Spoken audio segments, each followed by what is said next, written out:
నమస్కారం, నా పేరు దివ్య. వార్తల్లో ముందుగా ముఖ్యాంశాలు.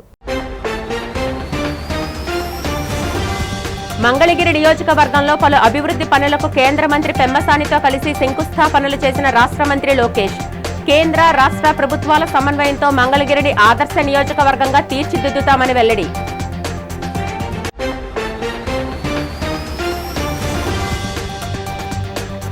విశాఖ రేంజ్లో జీరో కల్టివేషన్ లక్ష్యంగా 20,000 కిలోలపై చిలుకు గంజాయిని స్వాధీనం చేసిన పోలీసు అధికారులు.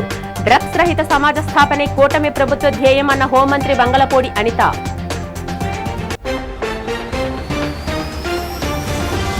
విశాఖలో బీచ్ స్నాక్స్ పేరిట మద్యం అమ్మకాలను ప్రభుత్వం గ్రీన్ సిగ్నల్ ఇవ్వడంపై మండిపడ్డ విశాఖ జిల్లా వైసీపీ అధ్యక్షుడు కేకే రాజు. విచ్చలవిడి మద్యం అమ్మకాలతో ప్రభుత్వ ఖజానా నింపుకోవాలని చూస్తుందని విమర్శ.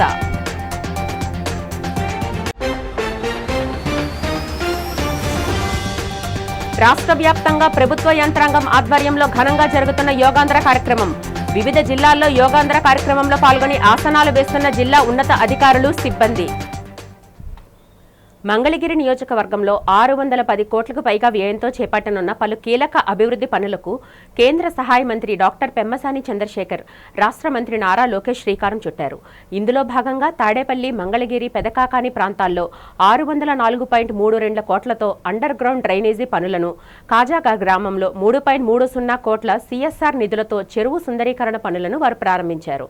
అలాగే పాత మంగళగిరిలో 3.25 కోట్లతో ఆధునీకరించిన వైకుంఠ మహాప్రస్థానాన్ని ప్రజలకు అంకితం చేశారు. కేంద్ర రాష్ట్ర ప్రభుత్వాల సమన్వయంతో మంగళగిరిని ఆదర్శ నియోజకవర్గంగా తీర్చిదిద్దుతామని, ఇచ్చిన ప్రతి హామీని నెరవేరుస్తామని ఈ సందర్భంగా వారు స్పష్టం చేశారు. ఈ కార్యక్రమంలో కూటమి నాయకులు, అధికారులు మరియు స్థానిక ప్రజలు పాల్గొన్నారు. సుమారుగా 1,200 కోట్ల రూపాయలు ఖర్చే కార్యక్రమం ఇది. అది కేవలం రాష్ట్ర ప్రభుత్వమో లేదంటే ఎంటీఎంసీ నిధులతోనే సాధ్యం కాదు. కేంద్ర ప్రభుత్వ నిధులు కూడా అవసరం ఉంది. అందుకే అర్బన్ ఛాలెంజ్ కింద అది మేము తీసుకున్నాం.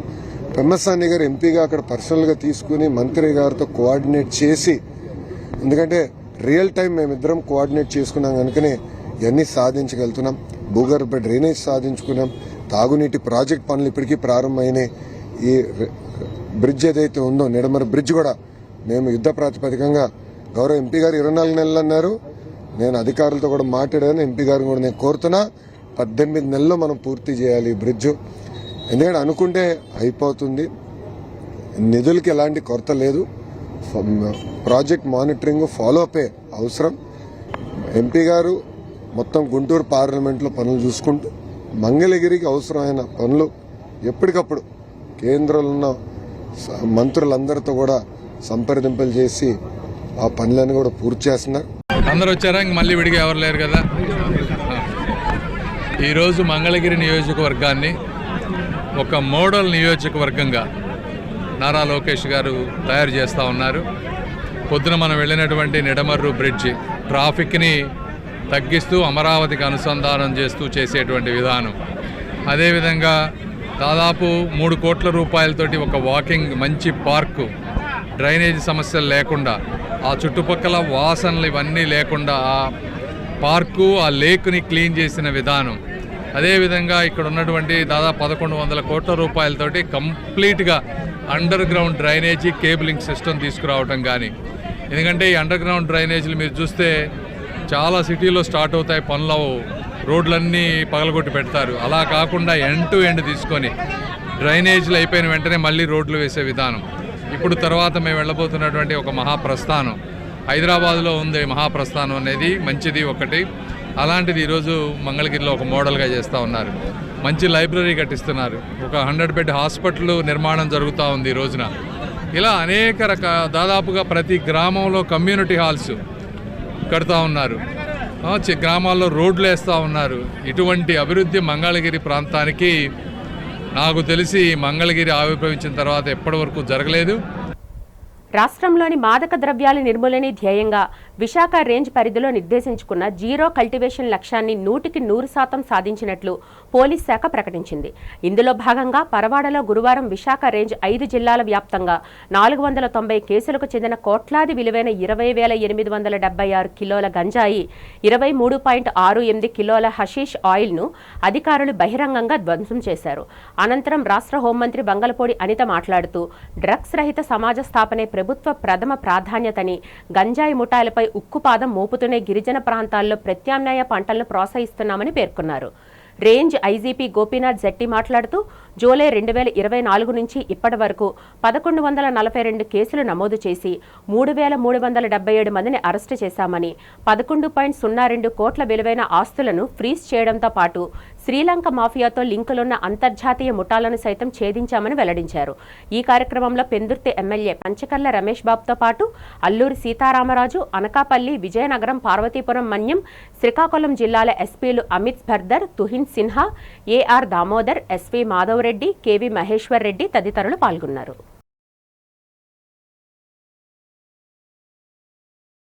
కూటమి ప్రభుత్వం మద్యాన్ని ప్రధాన ఆదాయ వనరుగా భావిస్తుందని వైసీపీ విశాఖ జిల్లా అధ్యక్షుడు కేకే రాజు మండిపడ్డారు.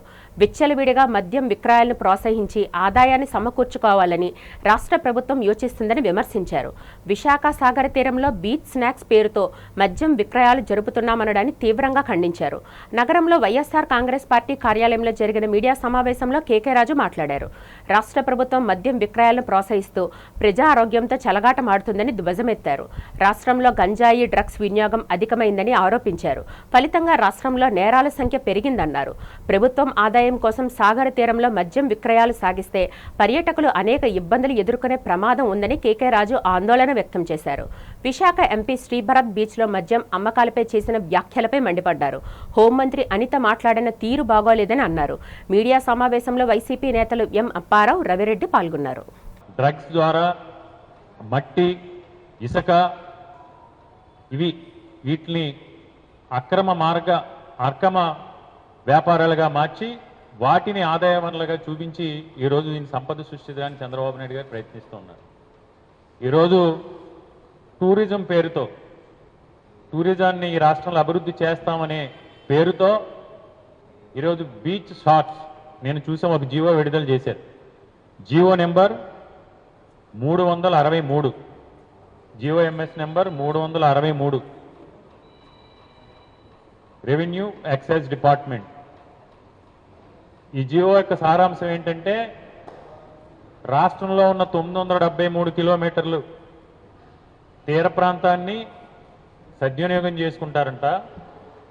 ఆ తీర ప్రాంతాన్ని ఏ విధంగా సద్వినియోగం చేసుకుంటారంటే తీర ప్రాంతానికి ఆనుకుని ఉన్న 12 జిల్లాల్లోని కూడా బీచ్ల్లో బీచ్ షాట్స్ పేరుతో ఉదయం 10 గంటల నుంచి రాత్రి 8 గంటల వరకు కూడా విచ్చలవిడిగా మద్యాన్ని అమ్ముతారంట.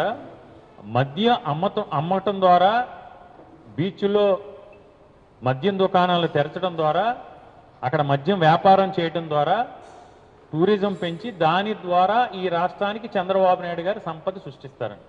ఇది చివరికి ఏంటయ్యా అంటే 45 సంవత్సరాల ఇండస్ట్రీ సంపద సృష్టి ఏ విధంగా అంటే సారా, విస్కీ, బ్రాందీ, రమ్ము, గంజాయి, హెరాయిన్, కోకైన్. ఇది ఈరోజు ఈ రాష్ట్రంలో సంపద ఏ విధంగా సృష్టించబడతా ఉందంటే ఈ రాష్ట్రంలో విచ్చలవిడిగా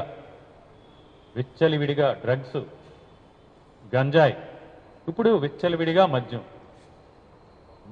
దీనికి ఒత్తాసు పలుకుతూ విశాఖపట్నం ఎంపీ గారు భరత్ గారు ఆయన నిన్నో మొన్నో మాట్లాడటం మనం చూసాం. ఏముంది, 18 సంవత్సరాలు నిండిన ప్రతి ఒక్కరూ మద్యం తాగొచ్చు. అది ఎక్కడ తాగితే ఏంటి? విశాఖపట్నంలోని ఋషికొండ భవన సముదాయాన్ని పీపీపీ విధానంలో అంతర్జాతీయ స్థాయి లగ్జరీ రిసార్ట్గా మార్చాలని, ప్రజల సందర్శనార్థం ఒక బ్లాంక్ను హెరిటేజ్ సెంటర్గా ఉంచాలని మంత్రివర్గ ఉపసంఘం ప్రాథమికంగా నిర్ణయించింది. మంత్రులు పయ్యావుల కేశవ్, కందుల దుర్గేష్, బాలా వీరాంజనేయ స్వామి బుధవారం ఈ ప్యాలెస్ను పరిశీలించి త్వరలోనే సీఎం చంద్రబాబుకు నివేదిక సమర్పిస్తామని వెల్లడించారు. ఈ సందర్భంగా మంత్రులు మాట్లాడుతూ, గత ప్రభుత్వం దాదాపు 450 కోట్లు ప్రజాధనంతో నిబంధనలు ఉల్లంఘించి విలాసవంతమైన బాత్రూములతో ఈ రాజప్రసాదాన్ని కట్టించిందన్నారు. ఏటా 7.5 కోట్ల ఆదాయం తెచ్చే హరిత రిసార్ట్స్ను కూల్చి టూరిజం శాఖను నష్టాల్లో ముంచిందని మండిపడ్డారు. అయితే గత ప్రభుత్వంలో తాము ఈ భవనాలను కూల్చబోమని, ప్రజాధనం వృధా కాకుండా సామాన్యులకు అందుబాటులోకి తెస్తామని స్పష్టం చేశారు. ఈ ప్యాలెస్ను రిసార్ట్గా మార్చేందుకు ఇప్పటికే తాజ్, టాటా, లీలా వంటి ప్రముఖ సంస్థలు ఆసక్తి చూపాయని, త్వరలోనే నోటిఫికేషన్ ఇచ్చి అర్హత గల సంస్థలకు కేటాయిస్తామని మంత్రుల బృందం వెల్లడించింది. ఇది 3వ సమావేశం.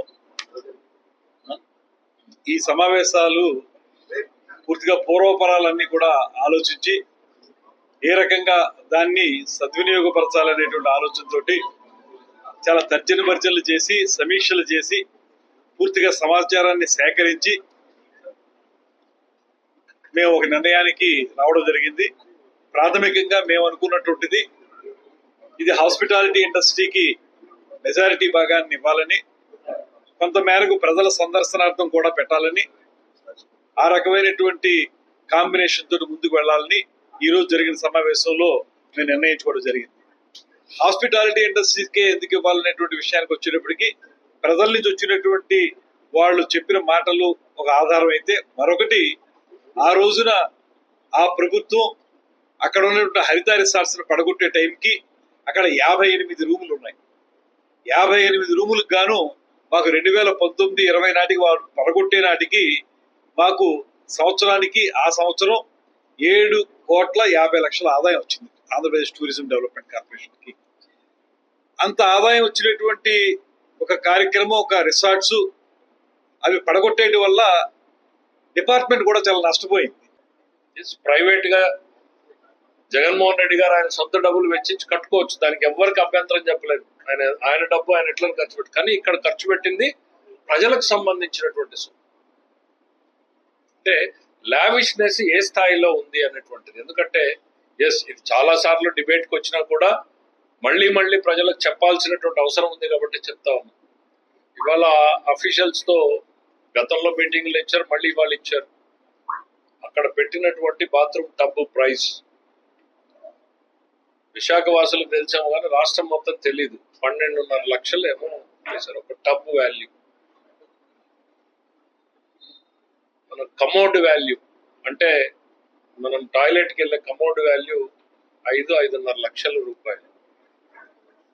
అంటే ఒక 4-5 అంశాలు ఎందుకు చెప్తున్నానంటే, అక్కడ ఉన్నటువంటి లావిష్నెస్ ఏ స్థాయిలో ఉంది. ఆ ఎంట్రీలోనూ అక్కడక్కడ కొన్ని డిజైన్స్ మార్బుల్తో వేశారు. ఏంటయ్యా వీటి పరిస్థితి ఏంటంటే, 6,450 రూపాయలు చదరపు అడుగు. 1 feet by 1 feet వేయడానికి 6,450 రూపాయల ఖరీదు. అంటే మీరు లెక్కేయండి, ఒక 100 అడుగులు వేయాలంటే ఎంత ఉంటుంది. వాళ్ళు విధ్వంసంతో పరిపాలన మొదలుపెట్టారు. ప్రజావేదిక కూల్చివేయడం దగ్గర నుంచి మొదలుపెట్టారు. ఒక నిర్మాణం జరిగితే అది ప్రజలకు ఉపయోగపడాలి కానీ విధ్వంసం చేసి ఆ ధనాన్ని దుర్వినియోగం చేయకూడదని మా ప్రభుత్వం ముందుకెళ్తా ఉంది. ఇక్కడ ఇంకో విషయం ఏందా, మీరు అడిగారు వాళ్ళు ఏదో వైలేట్ చేశారు, వెనక్కి కట్టిందా మీరేం చేస్తారని. అయిపోయింది. ప్రజాధనాన్ని దుర్వినియోగం చేయకూడదు. ప్రజలు చేసిన ధర్మాన్ని ఎలా సద్వినియోగం చేసుకోవాలని మేము ముందుకెళ్తున్నాం. దాంతో పాటుగా ఆ ప్రాంతంలో ఏదైతే రిసార్ట్స్ ఉన్నాయో వారి మళ్ళా కూడా ఆ విధంగా నిర్మాణం చేస్తే పాటు ప్రజలకు కూడా, సామాన్య ప్రజలకు కూడా అందుబాటులో ఉంచాలి. ప్రకృతి ప్రేమికులకు కూడా ఆ ప్రాంతాన్ని మేము అందుబాటులో తీస్తామనేది జీవోఎంలో నిర్ణయం చేసుకున్నాం. దీంతో పాటు చెప్పిన విధంగా ఎక్స్ప్రెషన్ ఆఫ్ ఇంట్రెస్ట్కి వెళ్ళడం, ఈ విషయాన్ని జీవోఎం నిర్ణయాన్ని ప్రభుత్వానికి నివేదిస్తామని చెప్పేసి ఈ సందర్భంగా తెలియజేసుకుంటూ, మీరు ఇచ్చేటువంటి వాల్యుబుల్స్ ఏమైనా ఉన్నాయంటే వాటిని కూడా మేము పరిగణలో తీసుకుంటామని చెప్పి తెలియజేసుకుంటాం. నగరంలో అత్యంత రద్దీగా ఉండే కొత్త గాజువాక మార్కెట్ రోడ్లో భారీ అగ్ని ప్రమాదం సంభవించింది. అక్కడ ఉన్న శివ ఫైర్ వర్క్స్ అనే టపాసుల దుకాణంలో ఒక్కసారిగా మంటలు చెలరేగడంతో స్థానికులు వ్యాపారులు తీవ్ర భయాందోళనకు గురయ్యారు. సమాచారం అందుకున్న ఫైర్ సిబ్బంది మంటలను అదుపు చేయగా పోలీసుల రంగంలోకి దిగి ప్రధాన రహదారిపై ఏర్పడిన భారీ ట్రాఫిక్ జామ్ను క్లియర్ చేశారు. ఈ ప్రమాదంపై విశాఖ సౌత్ ఏసీపీ శ్రీనివాస్ స్పందిస్తూ ప్రమాదానికి గురైన దుకాణాలకి పోలీస్ శాఖ నుంచి ఎలాంటి అనుమతులు లేవని, వారు కోర్టును ఆశ్రయించి అనుమతి ఉత్తర్వులు తెచ్చుకున్నారని స్పష్టం చేశారు. జనవాసాలు, వ్యాపార కూడళ్ల వద్ద ఇలాంటి పేలుడు పదార్థాలు విక్రయించడం నిబంధనలకు విరుద్ధమని పేర్కొన్నారు. కోర్టు ఆర్డర్స్ ఉన్నప్పటికీ నిబంధనల ఉల్లంఘన, ప్రజా భద్రతకు ముప్పు కలిగించినందుకు గాను సదరు షాపు యజమానిపై చట్ట ప్రకారం కఠిన చర్యలు తీసుకుంటామని వెల్లడించారు. అనంతరం స్థానిక నాయకులు మాట్లాడుతూ ఫైర్ వర్క్స్ యాజమాన్యంపై చర్యలు చేపట్టాలని డిమాండ్ చేశారు. సంవత్సరాలు బట్టి మేము చెప్తా ఉన్నాం, ఈ గోడాం ఇక్కడ ఉండకూడదని చెప్పి పోలీస్ కమిషనర్ గారికి కూడా మనం లెటర్ ఇవ్వడం జరిగింది, పబ్లిక్ కూడా లెటర్ ఇవ్వడం జరిగింది. 365 రోజులు ఇక్కడ ఓపెన్ చేసి ఉంచుతాడు. ఈరోజు ఈ షార్ట్ సర్క్యూట్ ఏదైతే ఎలక్ట్రికల్ వెల్డింగ్ వర్క్ చేస్తున్నారో మొత్తం బాణాసంచాలు ఉంటుండగా కూడా వెల్డింగ్ వర్క్ చేస్తున్నారు. అంటే ఇది నిబంధనలకు విరుద్ధంగా ఈరోజు షాప్ పెట్టడం జరిగింది ఈ ప్రాంతంలో. ఎందుకంటే రెసిడెన్షియల్ ఏరియా, ముఖ్యంగా ప్రజలు ఎప్పుడు నిత్యం రద్దీగా ఉండే మార్కెట్ ఏరియా. ఈ మార్కెట్ ఏరియాలోని శివ ఫైర్ వర్క్స్ ఉన్న యజమాని మరి హైకోర్టు నుండి ఆర్డర్ తీసుకొచ్చానని చెప్పేసి ఎప్పుడు నుండి అలాగే చేసుకొని ఈ యొక్క షాప్ ఇక్కడ మెయింటైన్ చేయడం జరుగుతుంది. ముఖ్యంగా దీంట్లో ఈరోజున్న బాణాసంచా వల్ల ప్రజలందరూ చాలా ఇబ్బంది పడ్డారు. ఇక్కడ ఇంచుమించు నాకు తెలిసింది పక్కింటి వాళ్ళు వీళ్ళందరికీ కూడా ఒక 20 లక్షల వరకు ఆస్తి నష్టం కూడా ఇక్కడ జరిగింది. అన్ని కూడా షాపింగ్ కాంప్లెక్స్ మధ్యలో ఉండేది. చాలా కాలం నుంచి ఈ ఫైర్ వర్క్స్ బిజినెస్ చేస్తూ ఉన్నాడు. అయితే గత 5 సంవత్సరాల నుంచి కూడా పోలీస్ డిపార్ట్మెంట్ సరే జనావాసాల మధ్య ఉంది కాబట్టి లైసెన్స్ ఇవ్వద్దు అని చెప్పేసి మేము రికమెండ్ చేయటం లేదు పోలీస్ డిపార్ట్మెంట్ నుంచి. అదేవిధంగా ఎన్ఓసి కూడా ఫైర్ డిపార్ట్మెంట్ వాళ్ళు కూడా ఎప్పుడు కూడా ఇవ్వలేదు. అయితే ఇతను ఈ శివ ఫైర్ వర్క్స్ అతను యజమాని హైకోర్టుకి వెళ్ళి పర్మిషన్ తెచ్చుకుంటూ దాన్ని అలా వ్యాపారం చేసుకుంటూ ఉన్నాడు. ఆ విధంగా జరుగుతూ ఉంది. అందరికీ కూడా మేము టైం టు టైం ప్రతిసారి కూడా ఎక్కడ కూడా ఇల్లీగల్ స్టాక్ పెట్టొద్దని చెప్తా ఉన్నాం. అదేవిధంగా చర్చ చేయడం జరుగుతూ ఉంది. అయితే ఈరోజు దురదృష్టవశాత్తు ఇది ఫైర్ వర్క్స్లో షాపులు ఉన్నటువంటి ఈ ఫైర్ క్రాకర్స్ మరి అంటుకోవడం జరిగింది. బర్స్ట్ అయ్యడం జరిగింది. ఎలాంటి ప్రమాదం జరగలేదు. అయితే ఓన్లీ ఫైర్ జరిగింది. లోపల ఎవరికి కూడా ఎలాంటి గాయాలు లేవు. అదృష్టవశాత్తు చుట్టుపక్కల షాపుల కూడా అది ఎవరికి కూడా ఎలాంటి మరి డ్యామేజ్ కానీ లేకపోతే ఎవరికైనా ఇంజురీస్ కానీ జరగలేదు. ఈ సందర్భంగా విశాఖ టీడీపీ కార్యాలయంలో ఆయన మీడియాతో మాట్లాడారు. వైసీపీ నేతలకు మతి భ్రమించి మాట్లాడుతున్నారని, వైసీపీ అధినేత జగన్ రెడ్డి మెప్పు కోసమో లేక జగన్ రెడ్డే ఇలా మాట్లాడిస్తున్నారో త్వరలో తేలుస్తామన్నారు. హోంమంత్రి అనిత గురించి మాజీ మంత్రి గుడివాడ అమర్నాథ్ అనుచిత వ్యాఖ్యలు చేయడాన్ని మంత్రి ప్రశ్నించారు. తప్పు చేసిన వాళ్లను ప్రశ్నించాల్సింది పోయి ప్రశ్నించడానికి సిగ్గుండాలన్నారు. జగన్ సతీమణి భారతి గురించి గాని వారి కుమార్తెలపై గాని తాము ఏ రోజైనా తప్పుగా మాట్లాడామా అన్నారు. వైసీపీ అధికారంలో ఉన్న 5 ఏళ్లు రాష్ట్రంలో మహిళల్ని ఎంతలా వేధించారో, ఎలా హింసించారో ప్రజలు మర్చిపోలేదన్నారు. స్వాతంత్ర సమరయోధులు గౌతు లచ్చన్న వారసురాలు గౌతు శిరీషను రకరకాలుగా వేధించారని గుర్తు చేశారు. క్యాన్సర్తో పోరాడి నేడు ప్రజల కోసం పనిచేస్తున్న పంచుమర్తి అనురాధను సోషల్ మీడియా వేదికగా అవమానించారని, తప్పుడు పోస్టులతో మానసిక క్షోభకు గురిచేశారన్నారు.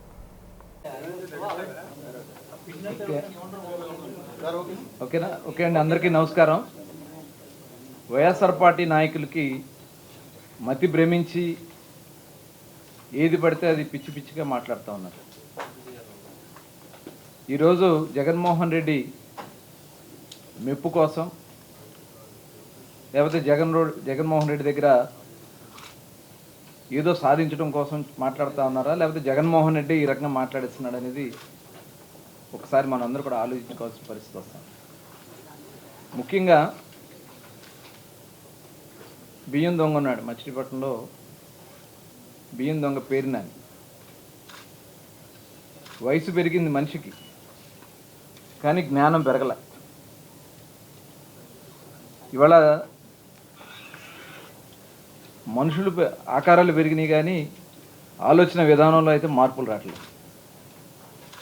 ఇవాళ మొన్న లోకేష్ గారు మాట్లాడినటువంటి మాటని వక్రీకరించి, అంటే అనిత గారి మీద వాళ్ళు మాట్లాడిస్తున్నటువంటి మాటల్ని గురించి ప్రస్తావించిన దాన్ని వక్రీకరించి, మేము ఏనాడన్నా మీ కుటుంబ సభ్యుల గురించి మాట్లాడామా, జగన్మోహన్ రెడ్డి గారి కుటుంబ సభ్యుల గురించి మాట్లాడుతున్నారంటే అంటే వారి యొక్క ఒక దుర్మార్గమైనటువంటి ఆలోచన. అక్కడ ఏం చెప్పారు, అనిత గారు ఈ రాష్ట్రం కోసం కష్టపడతా ఉంటే కట్టుకున్న చీర గురించి, వాళ్ళు పెట్టుకున్న బొట్టు గురించి మీరు మాట్లాడుతూ ఉన్నారు. మీ కుటుంబ సభ్యుల గురించి కూడా మాట్లాడితే ఇది పద్ధతేనా అని మాట్లాడటం తప్ప. కోరుకొండ గ్రామంలో విజయనగరం జిల్లా కలెక్టర్ ఎస్ రామ్ సుందర్ రెడ్డి గురువారం పర్యటించారు. ఈ సందర్భంగా ఆదర్శ రైతు గిరీష్కు చెందిన 22 ఎకరాల నవధాన్యాల పంటను ఫార్మా పాండ్ను పరిశీలించారు. అనంతరం రైతు గిరీష్ మాట్లాడుతూ ఈ నవధాన్యాల పంటను దున్ని సేంద్రియ ఎరువుగా వినియోగిస్తానని, ఆ తర్వాత ఇక్కడ అరటి, అశ్వగంధ, బొప్పాయి వంటి ఉద్యాన పంటలు వేస్తానని కలెక్టర్కు వివరించారు. రైతు ఆలోచనను, కృషిని అభినందించిన కలెక్టర్ సేంద్రియ ఉద్యాన పంటలు పండించి జిల్లాకే ఆదర్శంగా నిలవాలని ఆకాంక్షించారు. ఇలాంటి వినూత్న వ్యవసాయ పద్ధతులు చేపట్టే రైతులకు ప్రభుత్వం తరపున అన్ని విధాలుగా పూర్తి సహకారం అందిస్తామని కలెక్టర్ రామ్ సుందర్ రెడ్డి ఈ సందర్భంగా భరోసా ఇచ్చారు.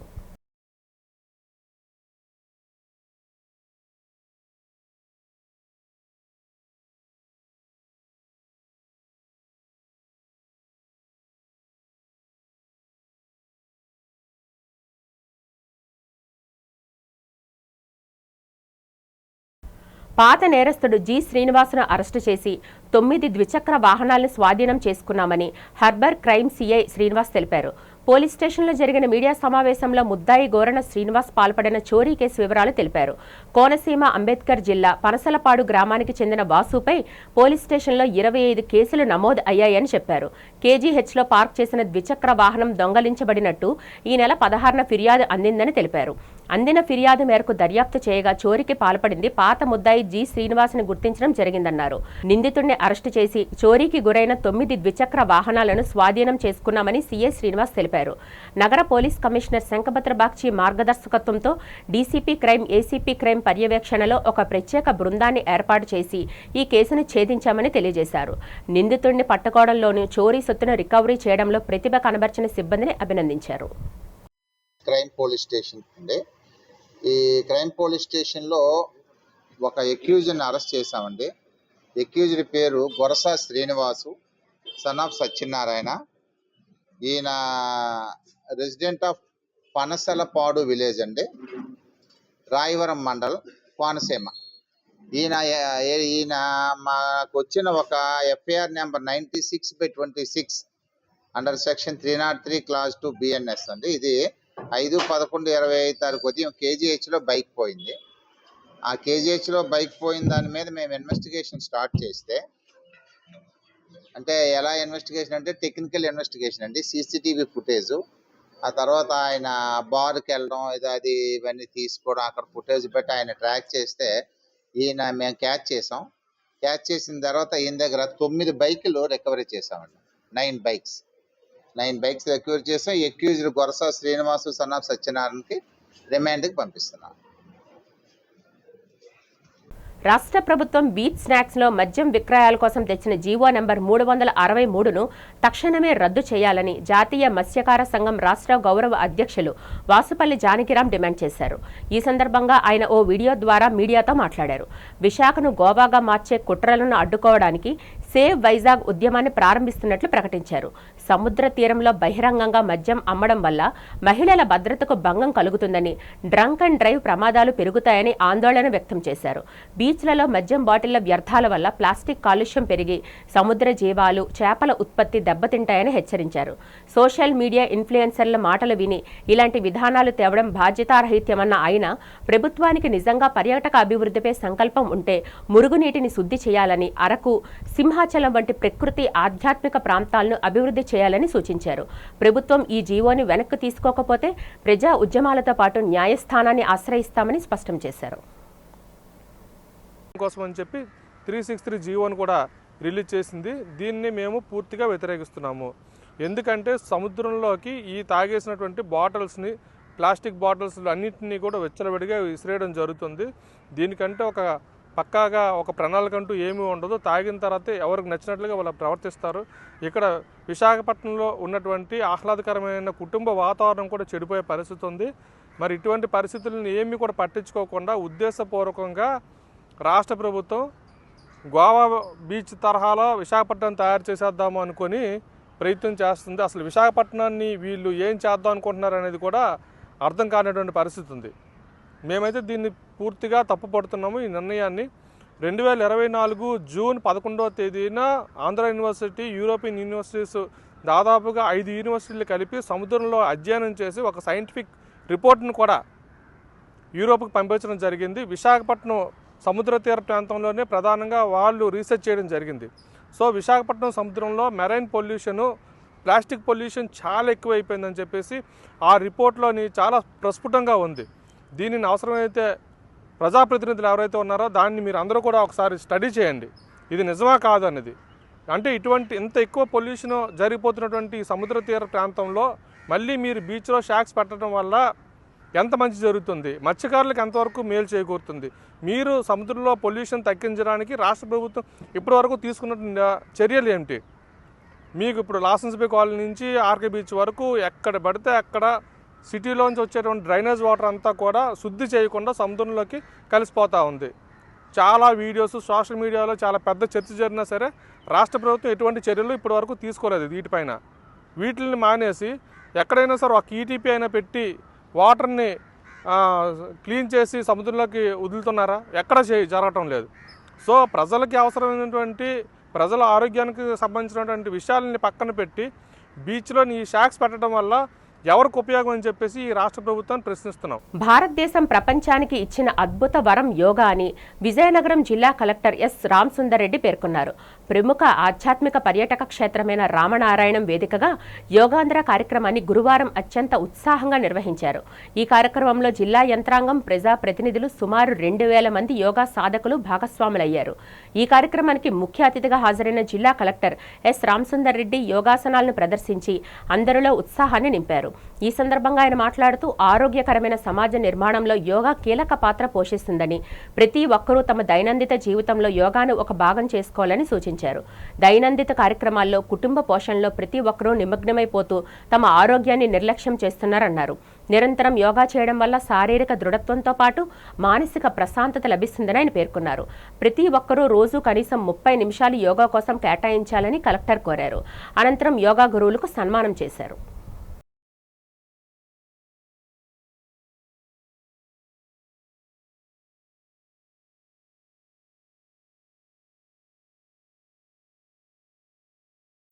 ఋషికొండ నుంచి మంగమ్మరిపేట వరకు బీచ్ ప్రాంతంలో బార్ల నిర్వహణ జరుగుతున్న తీరుపై వైఎస్ఆర్సీపీ జిల్లా మహిళా విభాగం ఉపాధ్యక్షులు చేకూరు రజని తీవ్ర ఆందోళన వ్యక్తం చేశారు.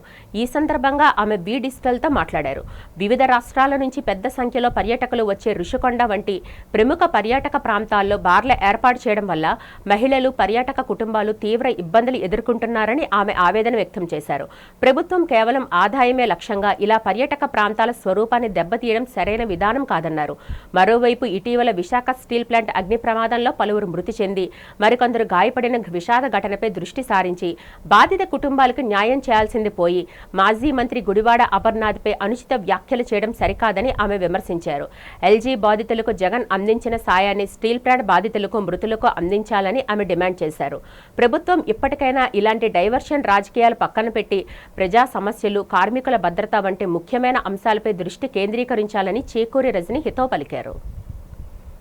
పొలిటికల్ బ్యాక్గ్రౌండ్ వాళ్ళ తాత తండ్రుల నుంచి కూడా ఎమ్మెల్యేలుగా చేసి, మినిస్టర్గా చేసిన ఒక ఫ్యామిలీ బ్యాక్గ్రౌండ్ ఉన్న మంత్రి గారి మీద వాడు వీడు అని మర్యాద లేకుండా మాట్లాడడం, తిరిగి ఆయన ఒక మాట అంటే, మనం అంటే కదా ఎవరైనా అంటారు, మన నోరు మంచిదైతే ఊరు మంచిది అవుతుంది. వీళ్ళన్నీ తిరిగి ఆయనేమీ అసభ్యంగా కూడా మాట్లాడలేదు. అందులో ఏమీ అంటే అంతకన్నా ఘోరంగా గతంలో టీడీపీ వాళ్ళు రోజా గారి గురించి కానీ, విడుదల రజనీ గారి గురించి కానీ, స్వయంగా జగన్మోహన్ రెడ్డి గురించి కానీ, ఆయన ఫ్యామిలీ గురించి కానీ, ఆయన ఇంట్లో ఆడవాళ్ళ గురించి కానీ ఎన్నో మాటలు మాట్లాడారు. అలాంటి వాళ్ళు ఈరోజు ఏదో ఆవిడిచ్చిన మాటకి కౌంటర్గా ఒక మాట అంటే దాన్ని పెద్ద రాద్ధాంతం చేస్తూ ఈరోజు స్టీల్ ప్లాంట్లో ఈ చనిపోయిన ఒక సంఘటనని మరిపింపు చేసేలాగా ఈ టాపిక్ని డైవర్ట్ చేయడానికి ఇదంతా చేస్తూ కూడా అల్లర్లు సృష్టిస్తున్నారు. మేము కూడా, పార్టీ కూడా ఇవన్నీ గమనిస్తుంది. మేము కూడా తగిన చర్యలు తీసుకుంటాం. ఎందుకంటే ఒక మహిళ గతంలో మాకు వనిత గారు ఏమో మాకు హోమ్ మినిస్టర్గా చేశారు. అంతకుముందు రాజశేఖర రెడ్డి గారి టైంలో సబితా ఇంద్రారెడ్డి రెడ్డి గారు చేశారు. కానీ ఏ రోజు ఒక హోమ్ మినిస్టర్ మహిళ అనే విషయాన్ని కూడా మర్చిపోయి నోరు పారేసుకోవడం ఎక్కడా చూడలేదు. ఈ అనిత గారు మాటలు ఏదైతే ఉంటున్నాయో వాటికి సమాధానం చెప్తాం. ఎందుకంటే వాళ్ళు 3 పార్టీలు కలిస్తే కానీ అధికారంలో రాలేకపోయారు. మేము సింగిల్గా పార్టీ పోటీ చేసి అధికారంలోకి వచ్చి మాకు 40% ఓట్ షేర్ ఉన్నప్పుడు మా నాయకులను ఏదైనా అంటే కూడా మేము కూడా అంతే ధీటుగా సమాధానం చెప్తాం. యోగాను నిత్య జీవితంలో అలవరుచుకోవాలని pollution control board industrial GM Sridhar సంయుక్తంగా పేర్కొన్నారు. గురువారం పొల్యూషన్ కంట్రోల్ బోర్డు ఇండస్ట్రీస్ నుంచి అధికారులు సిబ్బంది ఆధ్వర్యంలో శ్రీకాకుళం కార్గిల్ పార్కులో ఆయుష్ శాఖ సమన్వయంతో యోగా కార్యక్రమం నిర్వహించారు. ఈ సందర్భంగా జీఎం శ్రీధర్ మాట్లాడుతూ ప్రతి ఇంటా యోగా సాధన ద్వారా సంపూర్ణ ఆరోగ్యాన్ని పెంపొందించుకోవాలన్నారు. విద్యార్థులు ఉద్యోగుల్లో పెరుగుతున్న మానసిక ఒత్తిడిని దూరం చేసిందన్నారు. అనుభవజ్ఞులైన యోగాచార్యుల పర్యవేక్షణలో ప్రాణాయామం, ఆసనాలు, ధ్యానంపై ఉచితంగా శిక్షణ తీసుకోవడం వల్ల ఎంతో ఉపయోగపడుతుందన్నారు. పొల్యూషన్ కంట్రోల్ బోర్డు కరుణశ్రీ మాట్లాడుతూ యోగా అనేది కేవలం వ్యాయామం కాదు, అది ఒక జీవన విధానం అన్నారు. జీవన శైలిలో శారీరక, మానసిక ఆరోగ్యాలను యోగా ద్వారా పెంపొందించుకోవచ్చునన్నారు. జిల్లా ఆయుష్ అధికారి డాక్టర్ ఉత్తమ్ రాజ్ రాణా మాట్లాడుతూ ప్రతిరోజు యోగా చేయడం వల్ల శారీరక ఆరోగ్యంతో పాటు అద్భుతమైన వ్యక్తిత్వ వికాసం వస్తుందన్నారు. నెమ్మదిగా మోకాళ్ళ పైకి వస్తూ తరువాత మోకాళ్ళని పాదాలని కొంచెం వెడల్పుగా చాచుతూ అర్ధభూష్ట్రాసన స్థితిలోకి శరీరాన్ని తీసుకువెళ్దాం. చేతులు 2 కూడా నడుముకి ఇరుపక్కల వెనక్కి పెట్టుకుంటూ మీ ఛాతిని, మెడని, తలని వెనక్కి ఉంచాలి. శరీరం ఎంత సహకరిస్తే అంతనే ఉంచండి. ఆసన స్థితిలో 1 నుంచి 10 సెకండ్ల కాలం వ్యవధి అలానే ఉండండి. నిదానంగా శ్వాస విడిచిపెడుతూ పైకి తలని. వార్తలు ముగించే ముందు ముఖ్యాంశాలు మరొకసారి చూద్దాం. మంగళగిరి నియోజకవర్గంలో పలు అభివృద్ధి పనులకు కేంద్ర మంత్రి పెమ్మసానితో కలిసి శంకుస్థాపనలు చేసిన రాష్ట్ర మంత్రి లోకేష్. కేంద్ర, రాష్ట్ర ప్రభుత్వాల సమన్వయంతో మంగళగిరిని ఆదర్శ నియోజకవర్గంగా తీర్చిదిద్దుతామని వెల్లడి.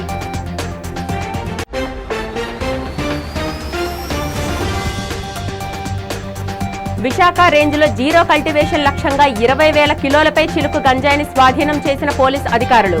డ్రగ్స్ రహిత సమాజ స్థాపనే కూటమి ప్రభుత్వ ధ్యేయమన్న హోంమంత్రి వంగలపూడి అనిత.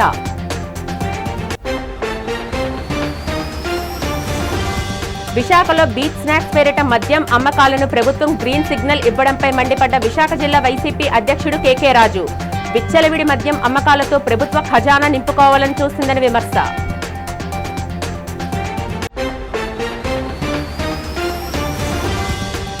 రాష్ట్ర వ్యాప్తంగా ప్రభుత్వ యంత్రాంగం ఆధ్వర్యంలో ఘనంగా జరుగుతున్న యోగాంధ్ర కార్యక్రమం. వివిధ జిల్లాల్లో యోగాంధ్ర కార్యక్రమంలో పాల్గొని ఆసనాలు వేస్తున్న జిల్లా ఉన్నత అధికారులు, సిబ్బంది. ఈ వార్తలు ఇంతటితో సమాప్తం. నమస్కారం.